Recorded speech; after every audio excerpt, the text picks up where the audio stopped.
Social મીડિયાની અંદર ઇટાલિયા સામે આરોપ સાથેની એક પોસ્ટ વાયરલ થઈ છે। વાયરલ પોસ્ટની અંદર જૂનાગઢ આમ આદમી પાર્ટીના પ્રમુખ હરેશ સાવલિયાના સમર્થનની અંદર પોસ્ટ વાયરલ કરાઈ છે। હવે આ તમામની વચ્ચે રાજુ કરપડાએ ત્યાં સુધી પણ નિવેદન આપી દીધું કે ગોપાલ ઇટાલિયાએ આમ આદમી પાર્ટીને ક્યારેય ઊભી નહીં થવા દે। ગોપાલ ઇટાલિયાએ એ વખતે એટલા સ્ટન્ટ કર્યા હતા કે મહિલા પીઆઈની સામે તેઓએ બે હાથ જોડી અને વંદન કરવા લાગ્યા હતા કે પહેલી ધરપકડ વખતે ગોપાલભાઈએ પોલીસ સ્ટેશનમાં ખોટો દેખાવો કરવા અને તેમના નામે સીન સપાટા કરી લીધા।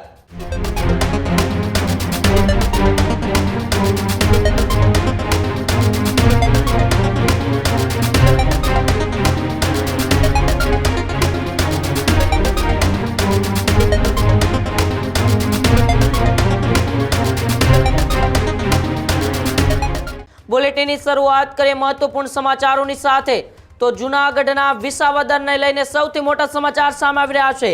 વિસાવદરના ધારાસભ્ય ગોપાલ ઇટાલિયા સામે રાજુ કરપડા બાદ વધુ એક ગંભીર આરોપો લગાવવામાં આવ્યા છે। જૂનાગઢ જિલ્લા આમ આદમી પાર્ટીના પ્રમુખ હરેશ સાવલિયાને લઈને આરોપો લગાડવામાં આવી રહ્યા છે।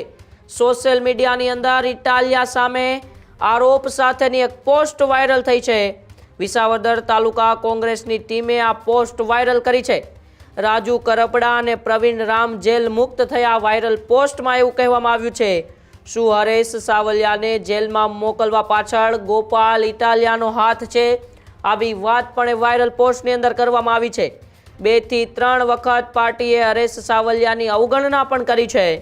આમ આદમી પાર્ટીએ અવગણના કરી છતાં પક્ષ માટે હરેશ સાવલિયા દિવસ રાત એક કરીને મહેનત કરી રહ્યા હતા। હરેશ સાવલિયાની ધરપકડ દરમિયાન પોલીસ મથકે ખોટા સીન સપાટા પણ કરવામાં આવ્યા હતા। હરેશ સાવલિયાની ધરપકડ બાદ કેમ કોઈ લડત લડવા ઇટાલિયા આગળ નથી આવ્યા? હરેશ સાવલિયાના સમર્થનમાં એક પણ રેલી કે સમર્થન સભા કેમ ન થાય? આવી વાત અને સવાલોએ વાયરલ પોસ્ટની અંદર કરવામાં આવ્યા છે।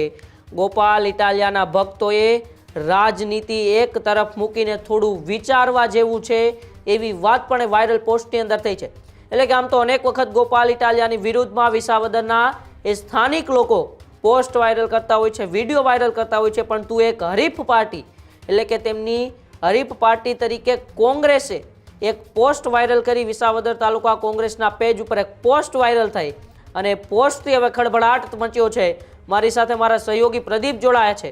પ્રદીપ, આમ તો જ્યારથી ગોપાલ ઇટાલિયા વિસાવદરના ધારાસભ્ય બન્યા ત્યારથી ચર્ચામાં છે, પરંતુ હવે વિસાવદર તાલુકા કોંગ્રેસના પેજ ઉપર હરેશ સાવલિયાને લઈને એક પોસ્ટ વાયરલ થાય છે અને ગોપાલ ઇટાલિયા ઉપર ગંભીર આરોપો લગાડવામાં આવે છે। શું છે વધુ વિગત? બિલકુલ ઉમંગ, છેલ્લા કેટલાક સમયથી ગોપાલ ઇટાલિયા એ સતત ચર્ચાની અંદર છે ને ચર્ચામાં એટલા માટે છે કે ગોપાલ ઇટાલિયાની સામે એક બાદ એક આરોપો લાગી રહ્યા છે। રાજુ કરપડાએ જેલમાંથી છૂટે છે ત્યારે અચાનક જ રાજુ કરપડા એ આમ આદમી પાર્ટીની અંદરથી રાજીનામું આપે છે। રાજીનામું આપ્યા બાદ ગોપાલ ઇટાલિયાની સામે ગંભીર આરોપ લગાવવામાં આવે છે કે જે વિસાવદર વિધાનસભાની પેટા ચૂંટણી જીતાડવા માટે રાજુ કરપડા સહિતના નેતાઓએ લોહી રેડ્યું, જ્યાં ભાઈની ફરજ અદા કરી અને જ્યારે જેલની અંદર જવાની વાત આવી ત્યારે તેઓએ ફરજ ચૂક્યા।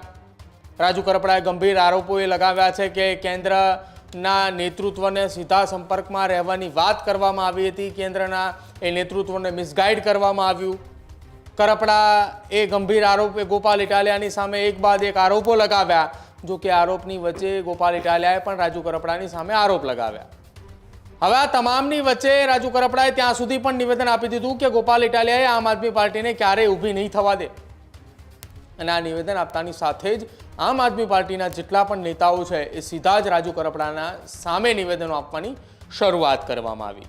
જો કે હવે આ તમામની વચ્ચે સોશિયલ મીડિયા પર એક પોસ્ટ વાયરલ થઈ રહી છે અને વાયરલ પોસ્ટ એ વિસાવદરની તાલુકા કોંગ્રેસની ટીમ દ્વારા વાયરલ કરાઈ છે અને વાયરલ પોસ્ટની અંદર જૂનાગઢ આમ આદમી પાર્ટીના પ્રમુખ હરેશ સાવલિયાના સમર્થનની અંદર પોસ્ટ વાયરલ કરાઈ છે। હરેશ સાવલિયાએ છેલ્લા કેટલાક મહિનાઓથી જેલની અંદર બંધ છે। શરૂઆતની અંદર પહેલો કેસ એ તેમની માથે કરવામાં આવ્યો હતો કે જ્યાં તેઓએ મગફળીના કેન્દ્ર ઉપર ખરીદી કેન્દ્ર ઉપર પહોંચે છે અને ત્યાં એક શ્રમિક મહિલા દ્વારા તેમના ઉપર છેડતીના આરોપ લગાવવામાં આવ્યો છે અને તેઓ જેલમાં જાય છે। જૂનાગઢ જેલની અંદર બંધ હતા એ દરમિયાન જૂનાગઢ જેલની અંદર પણ એક બબાલ સર્જાય છે અને ત્યારબાદ તેમને અમદાવાદ જેલની અંદર મોકલવામાં આવે છે। જો કે હવે આ તમામની વચ્ચે રાજુ કરપડા અને પ્રવીણ રામ જેલમાંથી છૂટતાની સાથે જ એક પોસ્ટ સોશિયલ મીડિયાની અંદર મૂકવામાં આવીને આ પોસ્ટની અંદર હરેશ સાવલિયાને લઈને ઉલ્લેખ કરવામાં આવ્યો છે. પોસ્ટની શરૂઆત થાય છે કે આ ફોટોમાં દેખાતા વ્યક્તિ હરેશભાઈ સાવલિયા કે જેઓ એ પ્રમુખ જુનાગઢ જિલ્લા આમ આદમી પાર્ટીના છે. આ વ્યક્તિ એ જ કે જેણે વિસાવદર તાલુકામાં આપનો પાયો નાખ્યો હતો અને સતત 2-3 વાર પાર્ટીએ આમના સાચા સમયે અવગણના કરી હોવા છતાંય પક્ષ માટે ગોપાલ ઇટાલિયા માટે રાત દિન એક કરીને તેમને જીતાડ્યા હતા.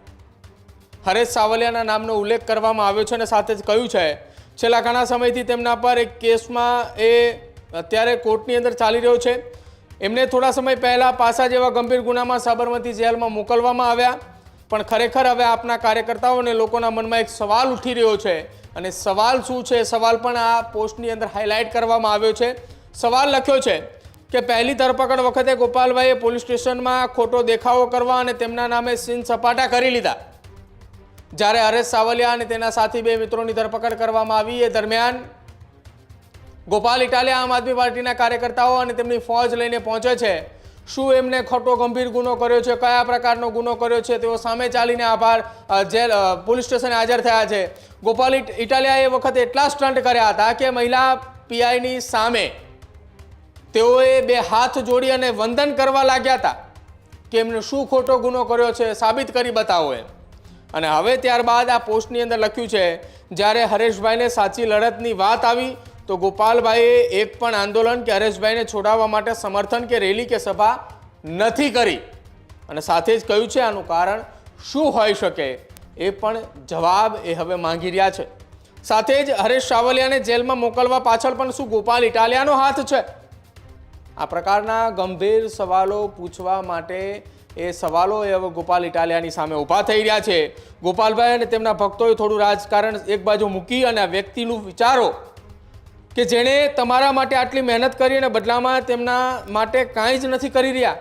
સાથે જ કહ્યું છે કે હરેશભાઈ અને એમના પરિવારની શું પરિસ્થિતિ હશે, એમને આ હાલતમાં રહેવું પડ્યું હશે.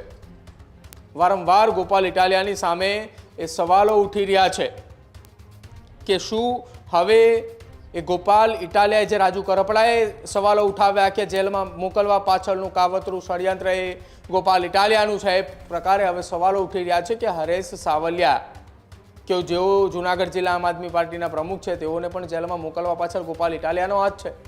કેમ કે આ પ્રકારની એક પોસ્ટ વાયરલ થઈ રહી છે અને વાયરલ પોસ્ટને લઈને હવે અનેક સવાલો ઉઠી રહ્યા છે. અને સવાલો એટલા માટે ઉઠી રહ્યા છે કે જ્યારે આ ઘટના બની, જ્યારે તેમને વિસાવદર પોલીસ મથકે તેઓ હાજર થયા ત્યારે તેઓ ઢોલ નગારા સાથે 3 એ હરેશ સાવલિયાની સાથે અન્ય 2 શખ્સ તેમને હાર તોરા કરાવ્યા અને વિસાવદર પોલીસ મથકે લઈને પહોંચ્યા. અને ત્યારબાદ એક પણ વખત સભા કે એક પણ વખત કોઈ આ પ્રકારનું નિવેદન હરેશ સાવલિયાના સમર્થનમાં ન આપવામાં આવ્યું હોવાની વાત અત્યારે આ પોસ્ટની અંદર ઉલ્લેખ કરવામાં આવ્યો છે. અને એટલા જ માટે તેમના સામે આરોપ લગાવવામાં આવી રહ્યા છે કે ગોપાલ ઇટાલિયાએ જ હરેશ સાવલિયાને જેલમાં મોકલ્યા હશે કે કેમ. આ સવાલ એ વિસાવદર તાલુકા કોંગ્રેસના પેજ ઉપર એક પોસ્ટ મૂકવામાં આવી છે અને તેમાં ઉમંગ પૂછવામાં આવ્યો છે. જી બિલકુલ, આભાર પ્રદીપ સમગ્ર માહિતી બદલ.